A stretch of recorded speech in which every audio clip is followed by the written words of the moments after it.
Ayun mga kadon mekaniko, so meron tayong Honda FD 08 model. So problema nito guys, may time na hindi gumagana tong kanyang temperature at saka ito sa fuel gauge nya. So may time na ganoon nangyayari.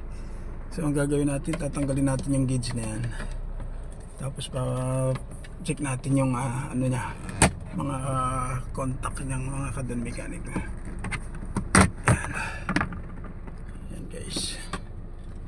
So tatanggalin tayo Honda FD dito, yung maandar to ngayon mga kadon mekaniko.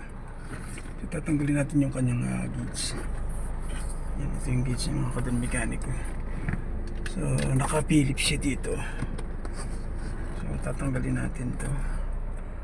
Titingnan natin yung kanyang mga connection mga kadon mekaniko. Tatanggalin natin to.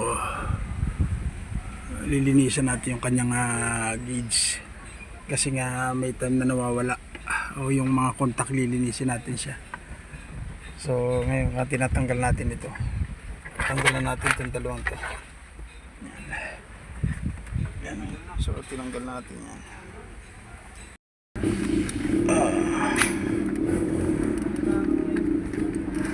Tanggal natin yung sa akin. Yan.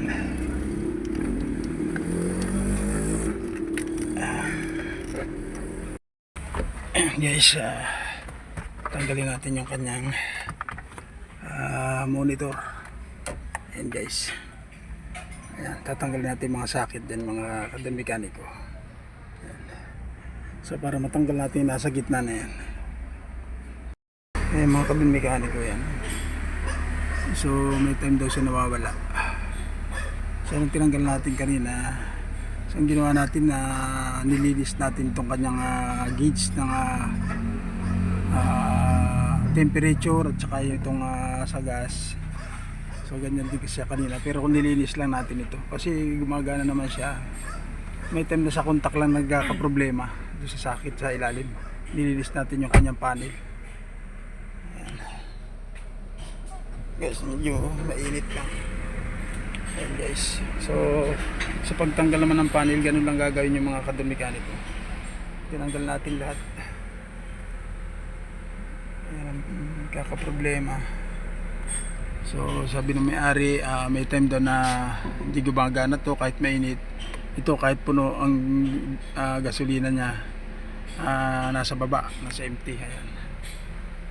So mga kadon mekaniko, sa pagtanggal ng gauge, ganyan lang po ang gagawin yung mga kadon mekaniko. So nilinis lang natin itong gauge na ito muna. So kasi okay pa naman po. So yung sakit, inayos natin, tapos nilinis natin loob niya mga kadon mekaniko. Ayan.